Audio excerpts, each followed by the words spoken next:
لك الحمد حتى ترضى ولك الحمد إذا رضيت ولك الحمد بعد الرضا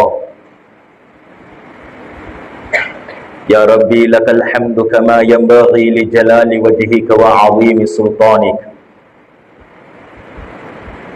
لك الحمد كما هديتنا للإسلام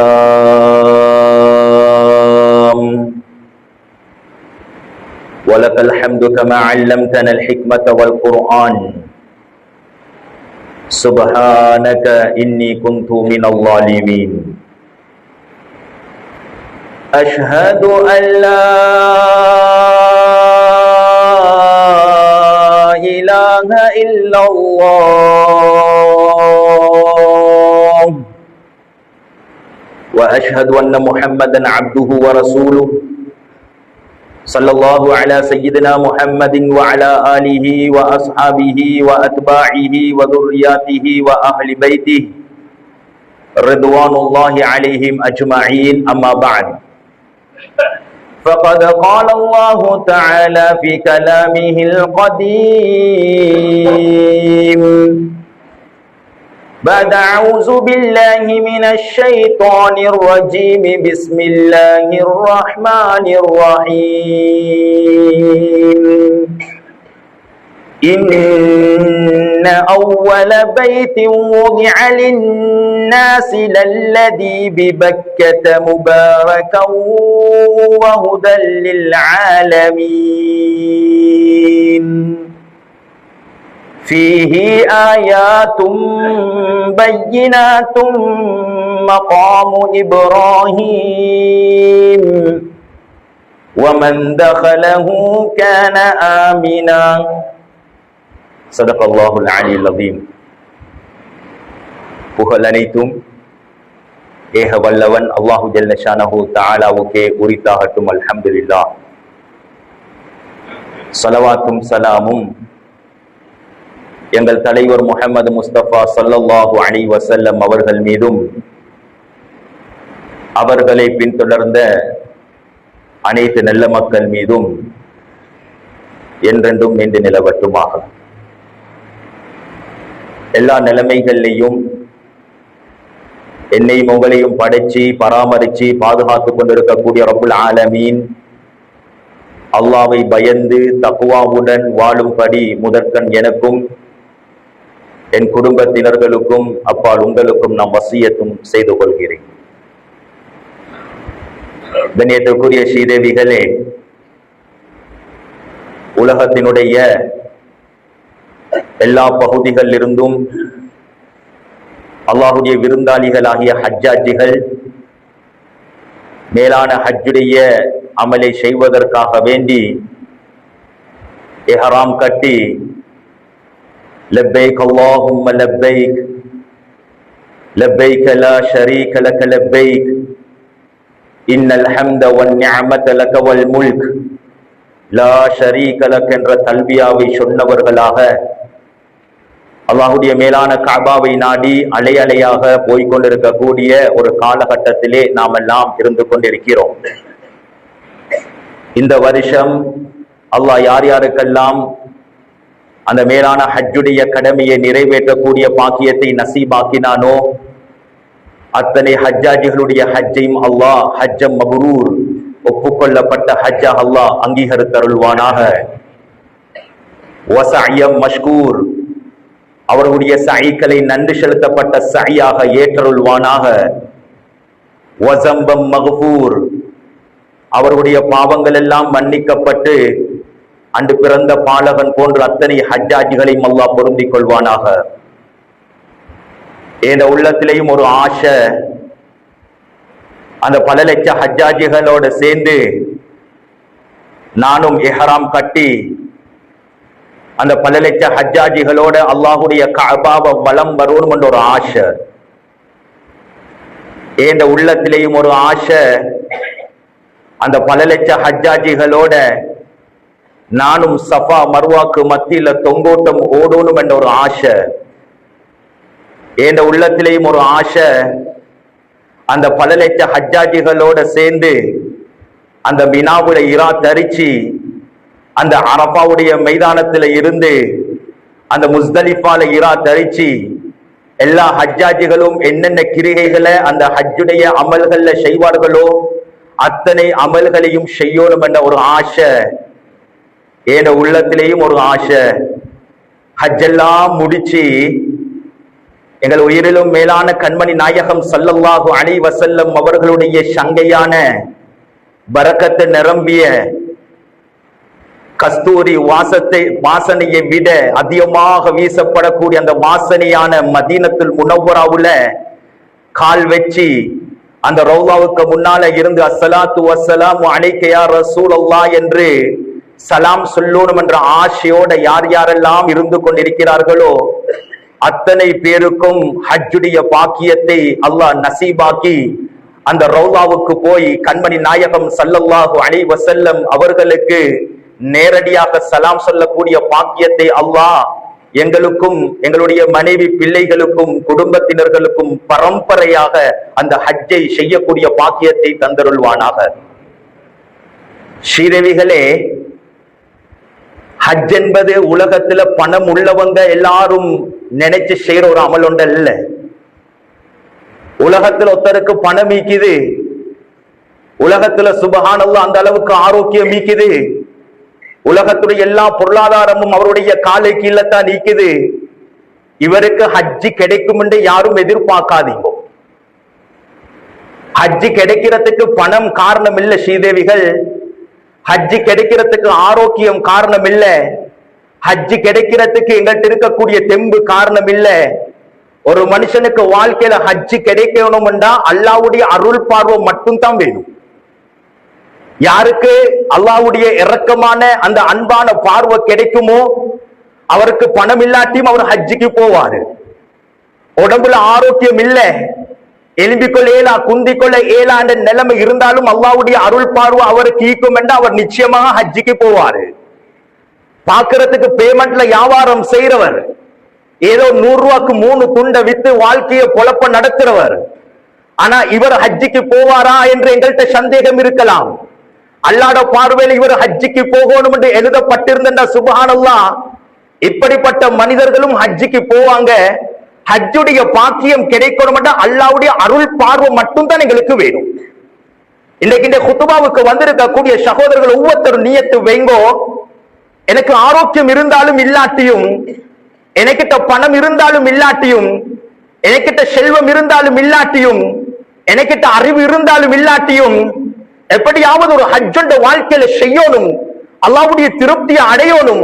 அந்த ஹஜ்ஜுக்குரிய கூலி கண்மணி நாயகம் ஸல்லல்லாஹு அலைஹி வஸல்லம் சொன்னாங்களே, சொர்க்கத்தை தவிர வேற ஒன்றுமில்லை என்று. அந்த சொர்க்கத்தை அடையணும் என்று எல்லாரும் ஆசை வைங்கோ. உங்களோட நியத்துல தான் விஷயம் இருக்குது ஸ்ரீதேவிகள். உங்களோட நியத்து சரியாக அமைஞ்சிட்டுமெண்டா அல்லாஹ்வுக்கு அவன் ஒரு ஹஜ் செய்யணும். மௌத்துக்கு முன்னால, கண்ண மூற்றத்துக்கு முன்னால, எனக்கிட்ட இருக்கக்கூடிய இந்த ஆரோக்கியம் போறதுக்கு முன்னால, எனக்கிட்ட இருக்கக்கூடிய இந்த செல்வம் போறதுக்கு முன்னால எப்படி சரி அந்த 5வது கடமையை செஞ்சிடணும் என்ற ஒரு நியத்து ஒரு மனுஷன்ட்ட வரும் என்றா நிச்சயமாக அல்லாஹ் அந்த நியத்தை கபூல் ஆக்கிட்டா எல்லாருக்கும் ஹஜ்ஜுடைய பாக்கியம் கிடைக்கும். எனவே எல்லாரும் நியத்து வைங்கோ, எல்லாரும் நியத்து வைங்கோ. நான் மட்டுமல்ல, என் மனைவியை கூட்டிக் கொண்டு இன்ஷா அல்லாஹ் நான் அடுத்த வருஷம் முதல் ஆளாக ஹஜ்ஜுக்காக வேண்டி ரெஜிஸ்டர் பண்ணி, ஹஜ்ஜுக்காக வேண்டி பணம் செலுத்தி, ஹஜ்ஜுக்காக வேண்டி ஏற்பாடு செய்யறதுல முதல் ஆளாக நான் தான் இருப்பேன் என்று உறுதியாக நியத்து வச்சு கொள்ளுங்க. அல்லாஹ் எல்லாருக்கும் ஹஜ்ஜுடைய பாக்கியத்தை நசீபாக்குவான் இன்ஷா அல்லாஹ். கண்ணியத்துக்குரிய ஸ்ரீதேவிகளே, கண்மணி நாயகம் ஸல்லல்லாஹு அலைஹி வஸல்லம் அவங்க 3 விஷயங்களை சொன்னாங்க. இந்த 3 விஷயமும் எங்கட பணத்தை வச்சு கிடைக்கிறோண்டல்ல, எங்கட ஆரோக்கியத்தை வச்சு கிடைக்கிறோண்டல்ல, எங்கட தைரியத்தை வச்சு கிடைக்கிறோண்டல்ல, எங்கள்கிட்ட இருக்கக்கூடிய பட்டம் பதவிகளை வச்சு கிடைக்கிற ஒரு பாக்கியம் ஒன்றல்ல. இந்த 3 விஷயமும் உலகத்தில் உங்களுக்கு கிடைக்கணும் என்றா அல்லாஹ்வுடைய அருள் பார்வை மட்டும் தான் வேணும். அதுல முதலாவது ஸல்லல்லாஹு அலைஹி வஸல்லம் சொன்னாங்க ஈமானியத்துடைய பாக்கியம். இன்னைக்கு எத்தனையோ பேர்கள் கோடீஸ்வரர்கள் ஈக்கிறாங்க, ஆனா உள்ளத்துல ஈமான் இல்ல. எத்தனையோ படிச்சவங்க ஈக்கிறாங்க, இன்றைக்கு உள்ளத்துல ஈமான் இல்ல. எத்தனையோ அந்தஸ்து படைச்சவங்க ஈக்கிறாங்க, இன்றைக்கு உள்ளத்துல ஈமான் இல்ல. இந்த ஈமானியத்துடைய பாக்கியம் உங்களுக்கு கிடைக்கணும் என்றா உலகத்துல அல்லாஹ்வுடைய அருள் பார்வை யாருக்கு கிடைக்குமோ அவர்களுக்கு மட்டும்தான் இந்த ஈமானியத்துடைய பாக்கியம் கிடைக்கும் என்று ஸல்லல்லாஹு அலைஹி வஸல்லம் சொன்னாங்க. சுப்ஹானல்லாஹ். பெருமானாருடைய தர்பார்ல இருந்தவங்க தானே அபூ ஜஹல் ஸல்லல்லாஹு அலைஹி வஸல்லம் அவங்கள கண்டாங்க, ஸல்லல்லாஹு அலைஹி வஸல்லம் அவங்களோட பேசினாங்க, ஸல்லல்லாஹு அலைஹி வஸல்லம் அவங்களோட குடுக்கல் வாங்கல் செஞ்சாங்க, ஸல்லல்லாஹு அலைஹி வஸல்லம் அவர்களுக்கு முன்னால நடமாடினான். ஆனா கடைசி வரங்காட்டும் அவருக்கு ஈமானியத்துடைய பாக்கியம் கிடைக்கல. செய்தவிகள் ஈமானியத்துடைய பாக்கியம் கிடைக்கணும் என்றா அல்லாஹ் யாருக்கு உலகத்துல நசீப வச்சிக்கிறானோ, அந்த ஈமானுடைய பாக்கியத்தை வச்சிக்கிறானோ அவர்களுக்கு மட்டும்தான் உலகத்துல ஈமானியத்துடைய பாக்கியம் கிடைக்கும் என்று ஸல்லல்லாஹு அலைஹி வஸல்லம் சொல்லி காட்டினாங்க. இரண்டாவதாக சொன்னாங்க, அல்லாஹ்வுடைய பாதையில ஒருத்தர் யுத்தத்துக்காக வேண்டி தயாராகி காபிர்களுக்கு எதிராக நின்று யுத்தம் செஞ்சு சுப்ஹானல்லாஹ் அல்லாஹ்வுடைய பாதையில ஷஹீதாக கூடிய பாக்கியம் உலகத்துல எல்லாருக்கும் கிடைக்காது. உலகத்துல எல்லாருக்கும் கிடைக்காது. ஸல்லல்லாஹு அலைஹி வஸல்லம் அவர்களோட இருந்து சஹாபா பெருமக்களோட இருந்து அந்த காபிர்களுக்கு முன்னால நின்று வாளை தூக்கி தாண்ட உயிரை அர்ப்பணம் செய்யக்கூடிய பாக்கியம் உலகத்துல எல்லாருக்கும் கிடைக்காது என்று ஸல்லல்லாஹு அலைஹி வஸல்லம் சொல்லிட்டு சொன்னாங்க. மூணாவது பாக்கியம் தான் ஹஜ்ஜுடைய பாக்கியம். செய்தவிகள் ஹஜ்ஜுடைய பாக்கியம் நீக்கிறே உலகத்துல எல்லாருக்கும் கிடைக்கிற பாக்கியம் ஒன்றல்ல. எங்கட குடும்பத்துக்குள்ள பாப்போம், எத்தனை கோடீஸ்வரர்கள் ஈக்கிறாங்க, எத்தனை படிச்சவங்க ஈக்கிறாங்க, எத்தனை ஆரோக்கியமானவங்க ஈக்கிறாங்க, எத்தனை சுப்ஹானல்லாஹ் அந்தஸ்துகளோட உள்ளவங்க ஈக்கிறாங்க. ஒவ்வொரு மாசமும் ஒவ்வொரு விடுமுறை வரக்கூடிய நேரத்துல தாண்ட குடும்பத்தை கூட்டிக் கொண்டு மலேசியாவுக்கும் சிங்கப்பூருக்கும் போகக்கூடிய எத்தனை பேர்கள் ஈக்கிறாங்க. ஆனா அந்த பரக்கத்தை நிரம்பிய அல்லாஹ்வுடைய கஅபாவை சுமந்த கண்மணி நாயகம் ஸல்லல்லாஹு அலைஹி வஸல்லம் அவர்கள் பிறந்த அவர்களுக்கு நபித்துவம் கொடுக்கப்பட்ட குர்ஆனுடைய திருவசனங்கள் எல்லாம் இறக்கியருளப்பட்ட 1,24,000 நபிமார்களுடைய கால்பாதம் பட்ட 1,24,000 சஹாபாக்களுடைய கால்பாதம் பட்ட ஒவ்வொரு நாளும் 70,000 மலாய்க்கமார்கள் இறங்கக்கூடிய அல்லாஹு அக்பர் அல்லாஹ்வுடைய விருந்தாளிகள் எல்லாம் ஒன்று சேர்ந்து ஹஜ் செய்யக்கூடிய பூமிக்கு போறதுக்கு பாக்கியம் இல்லாத எத்தனையோ பேர்கள் எங்கட குடும்பத்துல இருந்து கொண்டு தான் நிக்கிறாங்க. எங்களோட பழகக்கூடிய எத்தனையோ வியாபாரிகள் இருக்கிறாங்க. சுப்ஹானல்லாஹ் காலையில இருந்து இரவு வரங்காட்டும் உட்கார்ந்த இடத்திலிருந்து எழும்புறதுக்கு நேரம் இல்லை. ஆனா இன்னுமே ஹஜ்ஜுடைய பாக்கியம் கிடைக்கல. சீதவிகள் எத்தனையோ தைரியசாலிகள் சுப்ஹானல்லாஹ் அவரை பார்த்தா பொடி பில்டர் மாதிரி இருப்பாரு, அந்த அளவுக்கு ஜிம் பாடியை இருப்பாரு. ஆனா இன்றைக்கு ஒரு நோயாளி எலும்ப ஏலாதவர் வீல் சேர் சுப்ஹானல்லாஹ் ஹஜ்ஜுக்கு போறாரு. ஆனா தைரியசாலிக்கு போறது பாக்கியம் இல்லை. ஏன் தெரியுமா? பெருமானா ஸல்லல்லாஹு அலைஹி வஸல்லம் சொன்னாங்க, உலகத்திலே உங்களுக்கு ஹஜ்ஜுடைய பாக்கியம் வேணுமா, அந்த நசீபு வேணுமா, அல்லாஹ்வுடைய அருள் பார்வைகளுக்கு வேணும். அல்லாஹ்வுடைய அருள் பார்வை இருந்தா மட்டும் தான் அவர்களுக்கு ஹஜ் செய்யக்கூடிய அந்த பாக்கியம் கிடைக்கும் என்று மூணாவது பாக்கியமாக கண்மணி நாயகம் ஸல்லல்லாஹு அலைஹி வஸல்லம் அவங்க இந்த பாக்கியத்தை பத்தி இந்த உம்மத்துக்கு பயான் பண்ணினாங்க. ஸ்ரீதேவிகளே, அல்லாஹ்வுடைய நெல்லடியார்களே, நியத்து வைங்க.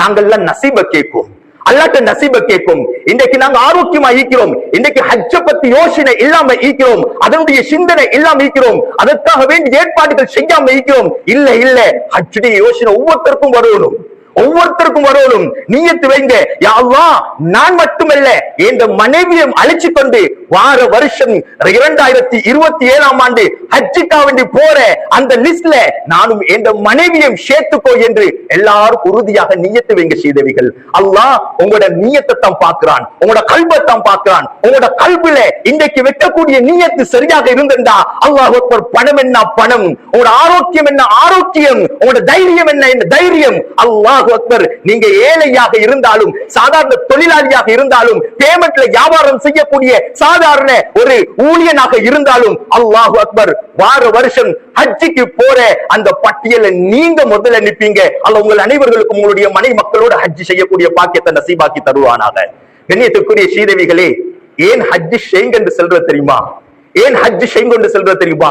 ரசூலுல்லாஹ் அல்லாஹ் அக்பர் அந்த அளவுக்கு சுபசோபனம் செஞ்சாங்க, நன்மாராயம் சொன்னாங்க, ஹஜ் செய்யறவங்களுக்கு சொன்னாங்க. ஸல்லல்லாஹு அலைஹி வஸல்லம் சொன்னாங்க, அல் ஹஜ்ஜுல் மப்ரூர், அல் ஹஜ்ஜுல் மப்ரூர் லைஸ லஹு ஜஸாஉன் இல்லல் ஜன்னah. ஒப்புக்கொள்ளப்பட்ட ஹஜ். ரசூலுல்லாஹ்வோட வார்த்தையை பாருங்க, யார்ட ஹஜ் ஒப்புக்கொள்ளப்படுமோ.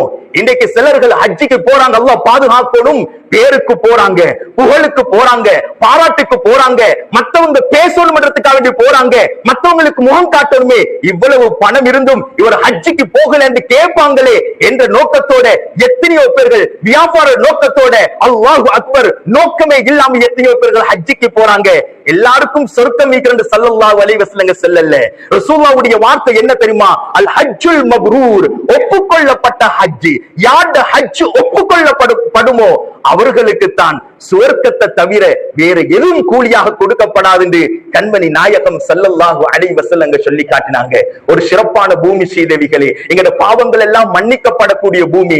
அந்த பூமியில கால் வச்சாலே போதும், அந்த பூமியில கால் வைக்கிறத விடுங்க, அந்த பூமிக்கு போறத நினைச்சாலே போதும். அல்லாஹு அக்பர் ஸல்லல்லாஹு அலைஹி வஸல்லம் சொன்னாங்க, ஒருத்தர் உம்ராவுக்கோ ஹஜ்ஜுக்கோ நியத்தி வச்சு இஹ்ராம் கட்டி அவருடைய வீட்டில் இருந்து அல்லாஹு அக்பர் அந்த கஅபாவை நாடி போறாரு. கஅபத்துல்லாஹ்வை பார்க்கல, கஅபத்துல்லாஹ்வுக்கு முன்னால போய் நிக்கல, அந்த மதாஃப் பண்ண கூடிய அந்த அந்த வெள்ள டைல்ல போய் நிக்கல சீதடிகள். கஅபா சுத்தி தவாஃப் செய்யல, நியத்து வச்சு இஹ்ராம் கட்டினது மட்டும்தான். இவர்களுக்கு கொடுக்கப்படக்கூடிய பாக்கியம் என்ன தெரியுமா? ஸல்லல்லாஹு அலைஹி வஸல்லம் சொன்னாங்க, இந்த வானத்தில் உள்ள அத்தனை படைப்பினங்களும், இந்த பூமியில் இருக்கக்கூடிய அத்தனை படைப்பினங்களும், ஏன் கடல்ல இருக்கக்கூடிய அத்தனை மீன்களும், இந்த உலகத்தில் இருக்கக்கூடிய அத்தனை புழுப்பூச்சிகளும், அது முள்ளாக இருக்கட்டும் கல்லாக இருக்கட்டும், யாரு இஹ்ராம் கட்டி ஹஜ்ஜுக்கு போறாங்களோ இவர்களுடைய அனைத்து பாவங்களும் மன்னிக்கப்படும். இவர்களுக்காக வேண்டி வானத்தில் உள்ள, பூமியில உள்ள, கடல்களில் உள்ள அனைத்து உயிரினங்களும் இவருக்காக வேண்டி பாவ மன்னிப்பு தேடும் என்று கண்மணி நாயகம் ஸல்லல்லாஹு அலைஹி வஸல்லம் சொன்னண்டா.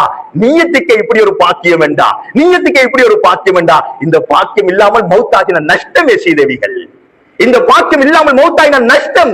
வார வருஷம் நியத்து வைங்க சீதேவிகள், அது மட்டும் தான் உங்கள்ட்ட இருந்து வர வேண்டியது. நிச்சயமாக இந்த பாக்கியம் எல்லாருக்கும் கிடைக்கணும். அது மட்டுமல்ல, ஸல்லல்லாஹு அலைஹி வஸல்லம் சொன்னாங்க, ஒருத்தர் நியத்து வச்சு இஹ்ராம் கட்டி நியத்து வச்சு அந்த மதாஃப் பண்ண கூடிய அந்த அந்த கஅபாவை சுத்தி இருக்கக்கூடிய அந்த வெள்ளை நிற டைல்ல போய் ஒருத்தர் நிக்கிறாரு. கஅபத்துல்லாஹ்வை பார்க்கல, கஅபத்துல்லாஹ்வை பார்க்கிறதுக்கு முன்னே அந்த கஅபத்துல்லாஹ்வுக்கு முன்னால போய் தலையை குனிஞ்சு லப்பைக் என்ற வார்த்தையை ஒருத்தர் நிக்கிறான்னு சொன்ன பெருமானா ஸல்லல்லாஹு அலைஹி வஸல்லம் சொன்ன நன்மாராயம் என்ன தெரியுமா? அவர் அன்று பிறந்த பாலகன் போன்று ஆக்கப்படுவான். வாழ்க்கையில எப்படிப்பட்ட பாவம் செஞ்சிருந்தாலும், எப்படிப்பட்ட பெரும் பெரும் பாவங்களோடு தொடர்பாக இருந்தாலும், அந்த கஅபத்துல்லாஹ்வுக்கு முன்னால் இருக்கக்கூடிய அந்த மதாஃப்ல போய்ட்டு இருந்தாலே அவருடைய எல்லா பாவங்களும் மன்னிக்கப்பட்டு அன்று பிறந்த பாலகன் போன்று ஆக்கப்படக்கூடிய இபாதத் தான் இந்த ஹஜ்ஜுடைய இபாதத் சீதவிகள். அது மட்டுமல்ல, அந்த கஅபாவில் இருக்கக்கூடிய ஹஜ்ருல் அஸ்வத் என்ற கல்லு, அல்லாஹு அக்பர், எங்கட கண்களால பார்த்தவங்க எத்தனையோ பேர்கள் இருக்கிறாங்க, தொட்டவங்க எத்தனையோ பேர்கள் இருக்கிறாங்க, முத்தமிட்டவங்க எத்தனையோ பேர்கள் இருக்கிறாங்க, அதை ரசிச்சு அதுக்கு முன்னால் இருந்து கண்ணீர் வடிச்சவங்க எத்தனையோ பேர்கள் இருக்கிறாங்க. அதனுடைய சிறப்பை பத்தி ஸல்லல்லாஹு அலைஹி வஸல்லம் சொல்லும் பொழுது சொன்னாங்க, அது சுவர்க்கத்துடைய கல்லு, அது சுவர்க்கத்துடைய கல்லு, அது சுவர்க்கத்திலிருந்து அல்லாஹ் இந்த பூமிக்கு இறக்கி வச்ச கல்லு, அது பாலை விட வெண்மையாகத்தான் சுவர்க்கத்திலிருந்து வந்துச்சு. எங்களை போல பாவிகளுடைய பாவங்கள் எல்லாம் இழுத்து இழுத்து உறிஞ்சி எடுத்து சுப்ஹானல்லாஹ் அது வெள்ளை கல்லு கருப்பு கல்லாக மாறிவிட்டது என்றும் ஸல்லல்லாஹு அலைஹி வஸல்லம் சொன்னாங்க. அந்த அளவுக்கு ஒரு மனிதனுடைய பாவங்கள் உறிஞ்செடுக்கக்கூடிய அந்த அளவுக்கு ஒரு தன்மையை அல்லாஹ் அந்த ஹஜ்ருல் அஸ்வத் கல்லுக்கு வச்சிருக்கிறான். அது மட்டுமல்ல, ஸல்லல்லாஹு அலைஹி வஸல்லம் அவங்க சொல்லி காட்டினாங்க, அந்த ஹஜ்ருல் அஸ்வத் கல்லுக்குதே நாளைக்கு மறுமையிலே எங்களுக்கு சிபாரிசு செய்யறதுக்காக வேண்டி, எங்களுக்காக வேண்டி அல்லாஹ்விடத்தில் சிபாரிசு செய்யறதுக்காக வேண்டி நாளைக்கு மறுமையில அந்த ஹஜ்ருல் அஸ்வத் கல்லுக்கு நாக்கையும் இரண்டு கண்களையும் கொடுத்து அல்லாஹ் அனுப்பி வைப்பானாம். அந்த ஹஜ்ருல் அஸ்வத் கல்லு அல்லாஹ்வுக்கு முன்னால மன்றாடுமாம், யா அல்லாஹ், இவர் என்ன பிடிச்சார் யா அல்லாஹ், என்ன தொட்டார் யா அல்லாஹ், என்ன விரும்பினார் யா அல்லாஹ், எனக்கு முன்னால நின்றார் யா அல்லாஹ், என்ன பார்த்தார் யா அல்லாஹ். அந்த ஹஜ்ருல் அஸ்வத் கல்லு பேசி இவருக்காக வேண்டி சிபாரிசு செய்யும் என்று ஸல்லல்லாஹு அலைஹி வஸல்லம் சொல்லி காட்டினாங்க. இந்த கல்ல கண் மூற்றத்துக்கு முன்னால பாத்துறோம் சீதேவிகளே, அதை தொட்டுடணும், அதை முத்தமிட்டுடணும், அதை கணக்கு முன்னால நின்று கண்ணீர் வடிக்கக்கூடிய பாக்கியம் எங்கள் அனைவர்களுக்கும் அல்லாஹ் தந்தருள்வானாக. அது மட்டுமல்ல சீதேவிகள், அதுக்கு பக்கத்தில் இருக்கக்கூடிய முல்தஸிம் பாப். அல்லாஹு அக்பர். இந்த ஹஜ்ருல் அஸ்வத் கல்லுக்கும் கஅபத்துல்லாஹ்வுடைய அந்த தங்க கதவுக்கும் இடையில் இருக்கக்கூடிய இந்த முல்தஸிம் பாப் என்ற இடம் இருக்குது. அல்லாஹு அக்பர். நீங்க போனா பாருங்க, எல்லா ஹஜ்ஜாஜிகளும் அல்லாஹ்வுடைய விருந்தாளிகள் இரண்டு கைகளை உயர்த்தி கொண்டு அவர்களுடைய வலது பக்கம் கண்டத்தை கஅபத்துல்லாஹ்வில் சாய்ச்சவர்களாக, அவர்களுடைய நெஞ்ச கஅபாவோடு சேர்த்தவர்களாக புலம்பிக் கொண்டிருப்பார்கள், அழுந்து கொண்டிருப்பார்கள். அல்லாஹு அக்பர். அந்த இடம் இருக்குது, ஒரு அற்புதமான இடம், அது கபூலியத்துடைய இடம். அந்த இடத்துல ஒரு மனுஷன் துஆ செஞ்சிட்டு அவர் திரும்புவாரு. திரும்பக்கூடிய நேரத்திலே ஏன் துஆ கபூலாக்கப்பட்டிருக்குமா இல்லையா என்ற ஒரு சந்தேகம் வந்தா கூட ஒரு பாவி என்று இமாம்கள் கிதாபுகள்ல எழுதி வச்சிருக்கிறாங்க. அந்த இடத்துல ஒருத்தர் துஆ செஞ்சா அதுக்கு பின்னால சந்தேகம் வரக்கூடாது. அது ஆச்சரியமான இடம். பெருமானார் ஸல்லல்லாஹு அலைஹி வஸல்லம் அவங்க அந்த இடத்துல அதிகமாக தொங்கிக் கொண்டிருப்பார்கள். முல்தஸிம் என்ற என்ன தெரியுமா அர்த்தம் செய்தவர்களே? பின்னப்பட்டது, பின்னிக் கொண்டிருக்கிறது. ரசூலுல்லாஹ்களும் அந்த கஅபத்துல்லாஹ்வும் அந்த இடத்துல பின்னிக் கொண்டே தான் இருப்பாங்க, சேர்ந்து கொண்டு தான் இருப்பாங்க, ஒட்டி கொண்டு தான் இருப்பாங்க. இரண்டு கைகளையும் உயர்த்தி கொண்டு கன்னத்தை சாய்த்தவர்களாக, நெஞ்சை சாய்ச்சவங்களாக ரசூலுல்லாஹ் எந்த நேரம் பார்த்தாலும் ஒட்டி கொண்டிருப்பாங்க, சேர்ந்து கொண்டிருப்பாங்க. அந்த இடத்துல ஆச்சரியம் என்ன தெரியுமா? இஸ்லாத்துடைய ஆரம்பத்திலே இஸ்லாத்துக்கு எதிராக இருந்த ரெண்டு முக்கியமான தலைகள் தான், ஒன்று உமர், மற்றது அபூ ஜஹல். இந்த இரண்டு பேர்களும் ரசூல் ஸல்லல்லாஹு அலைஹி வஸல்லம் அவர்களுக்கும் இந்த இஸ்லாம் வளர்ந்து வர்றதுக்கும் தடையாக இருந்தவர்கள் தான், ஒரு முற்றியாக இருந்தவர்கள் தான். இந்த இரண்டு பேர்களும் ரசூலுல்லாஹ்வுக்கு முன்னுக்கு இஸ்லாத்தை கொண்டு போறது, இந்த இஸ்லாம் மார்க்கத்தை பரப்புறதுல ஒரு பெரிய சிக்கலை கொடுத்தவங்க தான் இந்த உமரும் அபூ ஜஹலும். ரசூலுல்லாஹ்வுக்கு தாங்கிக் கொள்ளலாம். ரசூலுல்லாஹ் ஒரு விஷயத்தை முன்னெடுத்தா, ரசூல் ஸல்லல்லாஹு அலைஹி வஸல்லம் ஒரு விஷயத்தை செய்ய நாடினண்டா, மக்களுக்கு முன்னால போய் பயான் பண்ண நினைச்சண்டா, இவர்கள் இரண்டு பேரும் தான் தடையாக இருப்பார்கள். ரசூலுல்லாஹ்வுக்கு ஆத்திரம் தாங்கிக் கொள்ள இயலாம இந்த முல்தஸிம் பாப் என்ற இடத்துக்கு வந்தாங்க. இரண்டு கைகளை உயர்த்தினாங்க, கன்னத்தை வலது பக்கம் கன்னத்தை சாச்சாங்க, நெஞ்ச கஅபாவோட சாச்சாங்க, ஒரு துஆ செஞ்சாங்க. என்ன துஆ தெரியுமா? யா அல்லாஹ், யா அல்லாஹ், இந்த தீனுல் இஸ்லாத்துக்கு உமரை பலப்படுத்திடு அல்லது அபூ ஜஹலை பலப்படுத்திடு என்ற ஒரு துஆவை செஞ்சாங்க. செஞ்சிட்டு ஸல்லல்லாஹு அலைஹி வஸல்லம் அவங்க அப்படியே திரும்பினாங்க. ஒரு சஹாபி ஓடி வந்தாரு. யா ரசூலுல்லாஹ், யா ரசூலுல்லாஹ், இவ்வளவு காலமாக இஸ்லாத்துக்கு இடைஞ்சலாக இருந்த உமர் இஸ்லாத்துக்குள்ள வந்துட்டாரு என்ற நற்செய்தி கூட அந்த முல்தஸிம் பாபுடைய இடத்துல துஆ செஞ்சதுடைய பரக்கத்தான் இன்றைக்கு உமர் ரலியல்லாஹு தஆலா அன்ஹு அவங்க நாங்க இன்றைக்கு தலைக்கு மேல வச்சு கொண்டாடி கொண்டிருக்கிறோம். சீதேவிகளே, சாதாரண இடம் இல்ல, போகணும் சீதேவிகள், அந்த இடத்துக்கு போகணும். எங்கள்கிட்ட தந்திருக்கக்கூடிய பணம் அந்த பணத்துக்காக வேண்டி செலவழிக்கப்படல் என்றா, எங்கள்கிட்ட தந்திருக்கக்கூடிய ஆரோக்கியம் அந்த பயணத்துக்காக வேண்டி செலவழிக்கப்படல் என்றா, எங்கள்கிட்ட இருக்கக்கூடிய ஒவ்வொரு மூச்சும் அந்த பயணத்துக்காக வேண்டி செலவழிக்கல் என்றா, எங்களை போல உலகத்தில் நஷ்டவாளிகள் யாரும் இருக்க மாட்டார்கள். சிறப்பான ஒரு பயணம், எங்களை பரிசுத்தப்படுத்தக்கூடிய ஒரு பயணம், எங்களை கல்வ பரிசுத்தப்படுத்தக்கூடிய ஒரு பயணம், ஒரு கண்ணியமான ஒரு பயணம். அந்த பயணத்துக்கு நாங்க எடுத்து வைக்கக்கூடிய ஒவ்வொரு அடியும் அல்லாஹ்விடத்தில் உயர்வான கூலியை தரக்கூடிய ஒரு சிறப்பான பயணம் தான் ஹஜ்ஜுடைய பயணம். அல்லாஹு அக்பர், அல்லாஹு அக்பர். அது மட்டுமல்ல ஸ்ரீதேவிகளே, நாங்க பார்க்கிறோம் கஅபத்துல்லாஹ்வுடைய இந்த தங்க கதவை பார்க்கிறோம். அல்லாஹு அக்பர். அல்லாஹ்வுடைய வீட்டுடைய தலைவாசல் தான் அந்த கஅபத்துல்லாஹ்வுடைய கதவு. எங்கட வீட்டில ஒரு தலைவாசல் இருக்கிறது போல, முன் வாசல் இருக்கிறது போல, அல்லாஹ்வுடைய வீட்டுடைய தலைவாசல் தான் அந்த கஅபத்துல்லாஹ்வுடைய கதவு. இந்த கதவு இருக்குதே, இந்த கதவுக்கு முன்னால எப்படி துஆ செய்யணும், எப்படி முறையில துஆ செஞ்சா துஆக்கள் கபூலாக்கப்படும் என்று இமாம்கள் எங்களுக்கு கற்று தந்திருக்கிறாங்க. அந்த இடத்துல சின்ன பிள்ளைகள் சின்ன பிள்ளைகளை போல போய் அழுந்து கொண்டு நிக்கிற இடம் இல்ல, கெஞ்சி கொண்டு நிக்கிற இடம் இல்ல. அந்த கஅபத்துல்லாஹ்வுக்கு முன்னால அழுகிறது கெஞ்சுறது தவறில்ல சீரர்கள். ஆனா அந்த தங்க கதவுக்கு முன்னால அல்லாஹ்வுடைய வீட்டுடைய அந்த வாச முகப்புக்கு முன்னால ஒரு மனுஷன் எப்படி தெரியுமா துஆ செய்யணும்? அல்லாஹ்வோட சண்டை பிடிச்சு துஆ செய்யற இடம், அல்லாஹ்வை மிரட்டி துஆ செய்யற இடம், அல்லாஹ்ட்ட கெஞ்ச கூடாது, அல்லாஹ்வோட ஃபைட் பண்ற இடம். யா அல்லாஹ், 20 வருஷம் யா அல்லாஹ் ஒரு குழந்தைக்காக வேண்டி நான் ஏங்குறேன். ஆனா நீ இப்ராஹிமுக்கு 80 வயசுக்கு பின்னால ஒரு இஸ்மாயிலை கொடுத்தாய், ஜக்கரியாவுக்கு 90 வயசுக்கு பின்னால யஹ்யாவை கொடுத்தாய், அந்த மரியமுக்கு யா அல்லாஹ் ஒரு கணவனுடைய உதவி இல்லாம நீ ஈசாவை கொடுத்தண்டா. 20 வருஷமா ஒரு குழந்தைக்காக வேண்டி ஏங்குறேன், எத்தனை வைத்தியர்களை சந்திக்கிறேன், எத்தனை மருந்துகளை குடிக்கிறேன், எனக்கும் என்னுடைய மனைவியுடைய வயிற்றில ஒரு புல் பூச்சி கூட உருவாகாத தாலாண்டு ஏங்கி கொண்டிருக்கிறேன். யா அல்லாஹ், இதோ உன்னுடைய காபத்துல்லாவுடைய உன்னுடைய வீட்டினுடைய வாச முகப்பிலிருந்து கேட்கிறேன். யா அல்லாஹ், அவர்களுக்கு கொடுக்கலும் என்றா நீ எனக்கு தர மாட்டியா? நீ தானே என்ன படைச்சாய், நீ தானே எனக்கு திருமண வாழ்க்கையை தந்தாய், நீ தானே எனக்கு மனைவியை தந்தாய், குழந்தை பாக்கியம் இல்லையா? அல்லாஹ், அல்லாஹ்வோட சண்டை பிடிக்கிற இடம் தான் அந்த காபத்துல்லாவுடைய அந்த தங்க கதவுக்கு முன்னால செய்தவர்கள். அல்லாஹ் அக்பர். இன்றைக்கு எங்களுக்கு கிடைச்ச பிள்ளைகள் எத்தனையோ பேர்கள் இந்த பாவமான தொடர்போட ஈக்கிறாங்க, பாவமான பாவினைகளோட ஈக்கிறாங்க. பெற்றோர்களே அந்த காபத்துல்லாவை அந்த ஜியாரத்து செஞ்சு அந்த அந்த சிறப்பான பயணத்துக்கு போய் காபாவுடைய கதவுக்கு முன்னால் அல்லாஹ்வோட ஃபைட் பண்ணுங்க. அல்லாஹ், நீ தந்த குழந்தையா? அல்லாஹ், உலகத்துல நீ நாடியவர்களுக்கு தான் குழந்தை பாக்கியத்தை கொடுக்கிறாய், நீ எனக்கும் குழந்தையை தந்திக்கிறாய். இன்றைக்கு பாவமான காரியத்தோட ஏண்ட குழந்தை ஈக்கிறான், பாவத்தை விற்கிறான், பாவத்தோடு சம்பந்தப்பட்டிருக்கிறான்.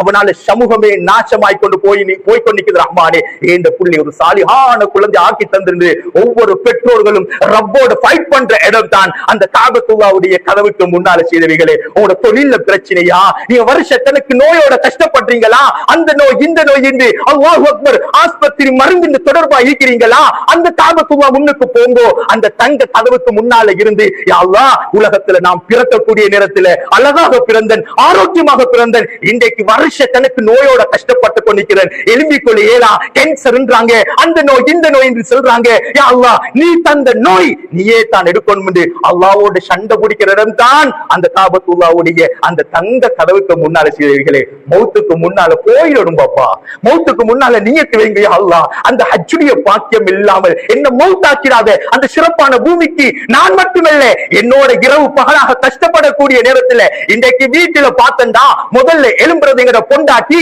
கடைசியாக படிக்கிறதும் எங்கட பொண்டாட்டி. நாங்க இன்றைக்கு எங்கட எத்தனையோ வேலைகளை எங்கட பொண்டாட்டியின் மூலமாக செஞ்சு கொண்டிருக்கிறோம். எத்தனையோ கணவர்மார்கள் அல்லாஹ் அக்பர் ஹஜ்ஜுக்கு போறாங்க, பொண்டாட்டி விட்டுட்டு போறாங்க. இல்ல பாப்பா, அல்லாஹ்விடத்துல பெருசா நியத்து வைங்கோ, பெருசா ஆசையோட கேளுங்கோ. யா அல்லாஹ், நான் மட்டுமல்ல என் அருமையான பொண்டாட்டியா அல்லாஹ் நான் ஹஜ்ஜுக்கு கொண்டு போகணும், நான் மட்டுமல்ல என் பொண்டாட்டியோட ஹஜ்ஜு செய்யணும் என்ற நியத்தை வைங்க செய்தவர்கள். நாங்க கூட்டிக் கொண்டு போலாட்டி அவர்கள் யாருத்தான் கூட்டிக் கொண்டு போவாங்க? இல்ல பாப்பா, எங்கள்ட்ட வசதி ஒரு பக்கம் வைங்க, எங்க ஆரோக்கியத்தை ஒரு பக்கம் வைங்க, எங்கள்ட்ட பிரச்சனைகள் ஒரு பக்கம் வைங்க. எல்லாத்தையும் வச்சுட்டு ரப்பு கிட்ட கேளுங்க. யா அல்லாஹ், இன்றைக்கு நான் நியத்து வச்சிருக்கிறேன், ஆனா ஹஜ்ஜுக்குரிய ஒரு சதம் கூட எனக்கிட்ட இல்ல. யா அல்லாஹ், நான் இன்றைக்கு நியத்து வச்சிருக்கிறேன், அதுக்குரிய ஆரோக்கியம் எனக்கிட்ட இல்ல. ஆனா அடுத்த வருஷம் எங்கட நாட்டிலிருந்து ஒவ்வொரு வருஷமும் 3500 பேர்கள் போறாங்க. அடுத்த வருஷம் இன்ஷா அல்லாஹ் கூடுதலாக கிடைக்கணும். அந்த கூட்டத்துல அந்த அல்லாஹ்வுடைய விருந்தாளிகளுடைய பட்டியல்ல நானும் முதல் ஆளாக, யா அல்லாஹ், என்னுடைய மனைவியும் நானும் நான் சேர்ந்து ஹஜ்ஜுக்கு போகணும் என்று நியத்து வைங்கோ. உங்களோட பணம் உங்களோட ஆரோக்கியம் எல்லாம் உலகத்துக்கு ஒரு சபபு தான் செய்தவைகள். உங்களோட உள்ளத்துல நியத்து வந்துட்டா அல்லாஹ் போதுமாக்குறதுக்கு துணையா இருப்பான். எனவே கண்ணியத்துக்குரிய சீதவிகளே, அல்லாஹ்வுடைய நல்லடியார்களே, இந்த வருஷம் ஏற்பாடெல்லாம் செய்யப்பட்டு அல்லாஹ்வுடைய கிருபையினால எங்கட நாட்டிலிருந்து 3500 பேர்கள் ஹஜ்ஜுடைய அமல செய்யறதுக்காக வேண்டி தொடர்ந்து போய்க்கொண்டு நிற்கிறாங்க. இன்ஷா அல்லாஹ் அனைவருடைய ஹஜ்ஜையும் அல்லாஹ் ஒப்புக்கொள்ளணும். அதே போல அந்த ஹஜ்ஜுக்காக வேண்டி கூட்டிக் கொண்டு போகக்கூடிய முகவர்களையும் அல்லாஹ் கபூலாக்கணும். ஆனா எங்கட நாட்டினுடைய சட்டங்களும் சவுதி அரசாங்கத்துடைய சட்டங்களும் நாளுக்கு நாள் முன்னேற்றங்கள் அடைஞ்சு கொண்டு போகுது, வித்தியாசப்பட்டு கொண்டு போகுது. நாங்க போன வருஷத்துக்கு முந்தின வருஷம் எல்லாம் நோன்பு முடியட்டுமே ஆறுதலாக ஹஜ்ஜுக்கு போமுண்டே கடைசி கட்டத்திலையும் ஃபுட்பால்ல சரி போகலாம் எத்தனையோ பேர்கள் நினைச்சாங்க தான், அப்படியும் போனாங்க தான். இப்ப அப்படி இல்ல செய்தவர்கள். நீங்க ஹஜ்ஜுக்கு போறண்டா ஒரு வருஷம் முன்னுக்கே தயாராகணும், ஒரு வருஷம் முன்னுக்கே தயாராகணும். நான் நினைக்கிறேன் சுப்ஹானல்லாஹ் 2027ஆம் ஆண்டு நீங்க ஹஜ்ஜுக்கு நியத்து வச்சா அது நீங்க 2027 வரம் காட்டும் உங்களுக்கு தாமதிக்க முடியாது. செய்தீர்கள் 2026க்குள்ளே போறதுக்குரிய ஏற்பாடுகள் செய்யப்படணும். கடைசி கட்டத்துல அவருடைய இடத்துக்கு நாங்க புகுந்து அவரோட கணக்கு பணம் கட்டி போறாரு, அவருடைய பணத்தை ஒரு பக்கம் வச்சுட்டு கூடுதலாக பணம் கட்டி போகலாமே, அந்த வழியில இந்த வழியில குறுக்கு வழி மூலமாக நாங்க போகலாமே நினைக்காதீங்க. இன்னத்தருடைய இடத்தை நீங்க யாரும் எடுக்க நினைக்காதீங்க. செய்தீர்கள் அல்லாஹ்வுக்காக செய்யப்படக்கூடிய ஹஜ். இன்னைக்கு எத்தனையோ பேர்கள் அல்லாஹ் அக்பர், எத்தனை பேர்கள் மத்தவன வருத்தத்துல போட்டுட்டு மத்தனுடைய இடத்தை புடிச்சு கொண்டு அல்லாஹ் அக்பர் ஹஜ்ஜுக்கு போறாங்க. எதுக்கு போற நோக்கமே தெரியா, ஊருக்கும் பேருக்கும் புகழுக்கும் மாலைகளுக்கும் வாங்கி போறாங்க. இல்ல உங்களுக்கு நாங்க முன்னறிவிப்பு தந்திக்கிறோம், அடுத்த வருஷம் ஹஜ்ஜுக்கு போறதா எல்லாம் நியத்து வச்சிட்டீங்களா, ஆசையோட இருக்கிறீங்களா, இப்பவே தயாராகுங்க. அல்லாஹ்ட்ட கேளுங்க, தஹஜ்ஜத் அழுங்க. யா அல்லாஹ், என் ஆரோக்கியம் நிரந்தரமான்றது எனக்கு தெரியாது, என் பணம் நிரந்தரமான்றது எனக்கு தெரியாது, அடுத்த வருஷம் நான் முதலாளாக இருந்து ஹஜ்ஜுக்கு போகணும். யா அல்லாஹ், எப்படியாவது எப்படியாவது என்ன ஹஜ்ஜுக்கு அனுப்பிடு, அந்த ஹஜ்ஜுடைய பாக்கியம் இல்லாமல் என்ன மௌத்தாக்கிடாத என்ற துஆ ஒவ்வொருத்தருடைய உள்ளத்துல வரணும். உங்களோட உள்ளத்துல மட்டுமல்ல, உங்களோட மனைமார்களையும் போய் சொல்லுங்க ஸ்ரீதேவிகள். உங்களோட மனைமார்களையும் தயார்படுத்துங்க. உங்களுடைய மனைமார்களுடைய துஆவையும் அடிச்சு கொள்ளுங்க. இன்ஷா அல்லாஹ், இன்ஷா அல்லாஹ் உங்களோட நியத்துகள் உறுதியாக இருக்குமானா அடுத்த வருஷம் ஹஜ்ஜிக்கு போற முதல் பேரு உங்களோட பேரா தான் இருக்கும். எல்லாம் வல்ல அல்லாஹ் நம் அனைவர்களுக்கும் மௌத்துக்கு முன்னால் ஹஜ்ஜுடைய பாக்கியத்தை தந்தருள்வானாக.